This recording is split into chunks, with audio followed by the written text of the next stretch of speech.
misalnya Nabi Muhammad itu ada sekarang, ya kita pertanyakan seperti Abu Jahal bertanya, ngapain sih kamu sibuk mengurus apa? Ada agama, terus bagaimana, mengapa harus orang meninggalkan berhala-berhala ini untuk apa coba? Ya kan? Itu pertanyaan yang mendasar itu. Dan pastinya Muhammad akan menjawab bahwa seluruh ajaran-ajaran yang diikuti oleh masyarakat sekarang, ya, memberhalakan sesuatu, ya, tidak mengenal adanya Tuhan untuk semua yang maha adil, maha rahman, maha pengasih, itu berpengaruh pada perilaku sosial kalian itu. Mengapa terjadi bahwa hanya orang-orang kaya di Mekah yang boleh berdagang? Itu adalah akibat dari kepercayaan bahwa tentang tidak adanya Tuhan yang mengatur semuanya. Tidak ada gagasan tentang keadilan, gitu. Ngerti nggak? Jadi pada umumnya sebuah ideologi itu muncul karena ada problem masyarakat, problem sosial dalam kehidupan kita yang kita harus atasi, gitu. Dan untuk mengatasi problema-problema sosial itu tidak bisa hanya dengan berangkat melihat kepada sesuatu yang nampak saja, tapi harus melihat sesuatu yang berada di belakang dari yang nampak. Jadi mengapa Nabi Muhammad misalnya terpanggil untuk melawan dan mengingkari tradisi-tradisi jahiliyah itu, yang kalau kita sebut tradisi jahiliyah. Tradisi jahiliyah itu ya misalnya tidak ada keadilan dan kesetaraan. Ya. Hanya anak pertama yang berguna, anak kedua nggak ada gunanya. Gitu. Yang berguna adalah anak lelaki, yang perempuan tidak ada gunanya. Kalau perlu orang merasa jahiliyah nih ya, orang merasa sangat malu kalau melahirkan anak perempuan. Ya, nah itu kan masalah sosial. Tapi intinya itu adalah di ideologi, bahwa karena orang tidak mempunyai Tuhan, ya tidak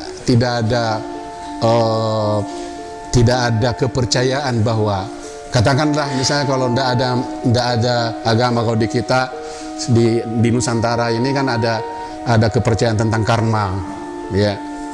Jadi paling tidak kalau kamu berbuat jahat kepada orang, itu ada di dalam dirimu akan muncul nanti kalau saya yang memperoleh perlakuan seperti ini gimana gitu. Nah itu kan satu hal yang berasal dari idealisme.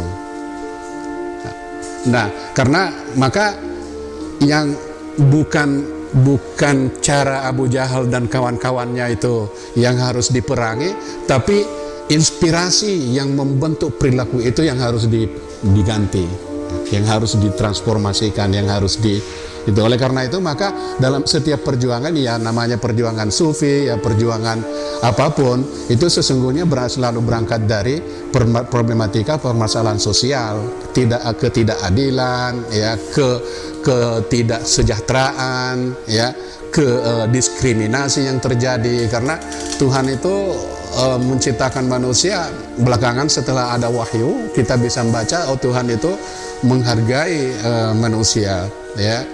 Laqad khalaqnal insana fi ahsani taqwim, dia menghargai manusia. Maka karena itu seluruh ajaran-ajaran agama itu sesungguhnya itu mubin. Jadi ayat-ayat dari Tuhan itu selalu namanya mubin. Fi kitabim mubin, anzalna alaikal kitabal mubin. Mubin itu artinya kemampuan untuk memberikan persuasi. Gitu, ya. Jadi mubin itu menjelaskan sesuatu hingga kamu mengerti, yang namanya mubin. Makna mubin itu adalah persuasif, mempersuasi. Jadi agama itu sesungguhnya mempersuasi. Tuhan itu mengikna'akan, ya, menjelaskan secara persuasif, gitu. Nah, terus beda dengan agama yang kalian warisi secara tradisional itu, yang dimana agama harus memerintahkan dan memaksakan. Sesungguhnya agama itu memberikan penjelasan supaya secara persuasif, Karena itu dasarnya niat itu harus tulus itu harus menciptakan perilaku yang sukarela, kan gitu logikanya. Tidak ada orang yang dipaksa-paksakan dalam agama. Nah, maka itu jadi basis perjuangan itu selalu berangkat dari realitas sosial dan ekonomi pasti. Bahkan kalau belajar sirah Nabi yang ini saya promosikan ya, beli sejarah otentik Nabi Muhammad yang baru dicetak itu di situ terlihat bahwa perbedaan yang sangat esensial antara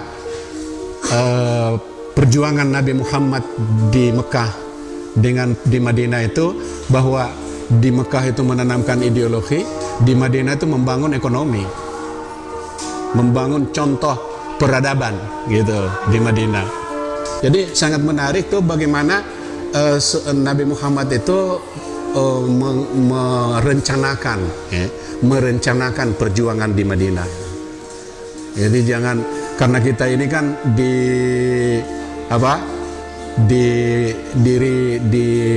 dipompakan, didoktrin ke dalam mindset kita itu bahwa Muhammad itu kayak ini loh, kayak perjuangan kiai-kiai itulah ya.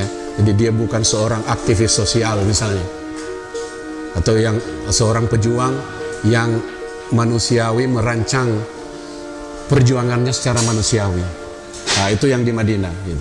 Jadi apa yang dilakukan, yang bisa tangkap pertama adalah bahwa sasaran utamanya di Madinah itu adalah, karena kan pada akhirnya selama 13 tahun di Mekah itu kan orang biasa hampir putus asa mengatakan bahwa orang Mekah ini nggak bisa dibuka mata hatinya untuk melihat sesuatu yang bersifat ideal.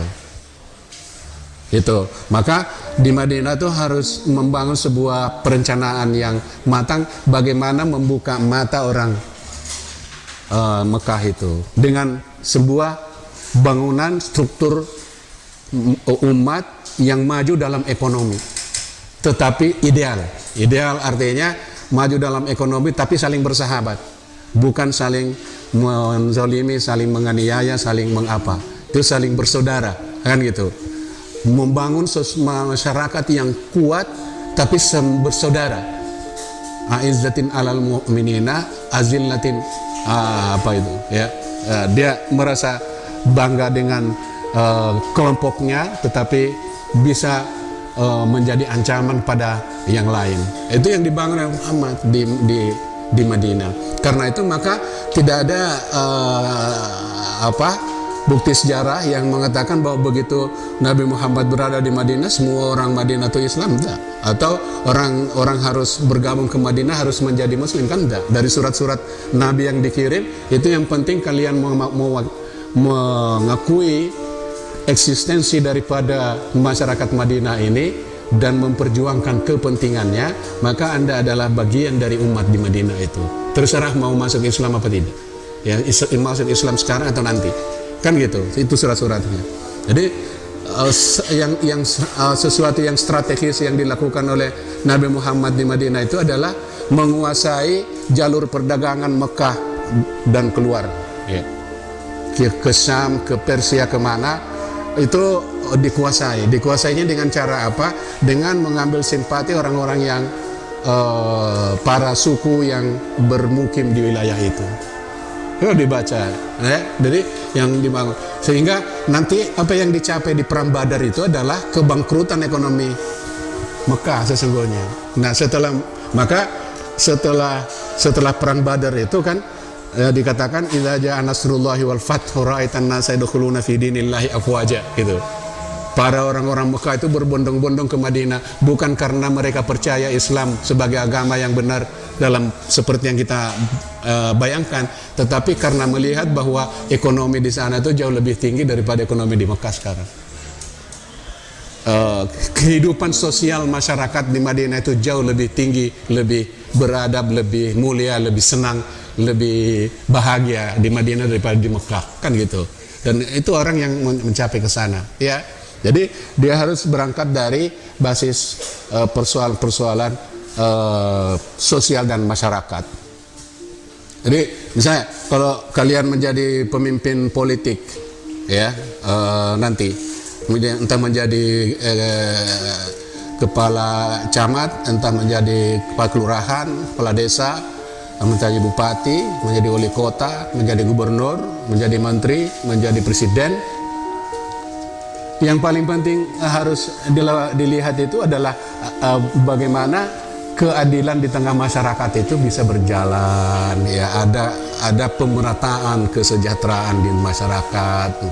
Tidak ada hubungan dengan seorang pemimpin itu beragama apa tidak. Kalau kita mau lihat kepemimpinan yang ideal itu para pemimpin yang suka menjajakan diri sebagai orang yang beragama itu menurut saya adalah pemimpin yang lari dari kenyataan, bila mana justru di bawah pemerintahannya itu terjadi diskriminasi, terjadi pelanggaran hukum, ya, terjadi kemiskinan yang merata, bukan kesejahteraan yang merata, ya. Sementara dia sendiri tidak pernah menyadari bahwa dia tidak perlu lagi memikirkan apa yang dia harus makan besok, gitu kan, gitu.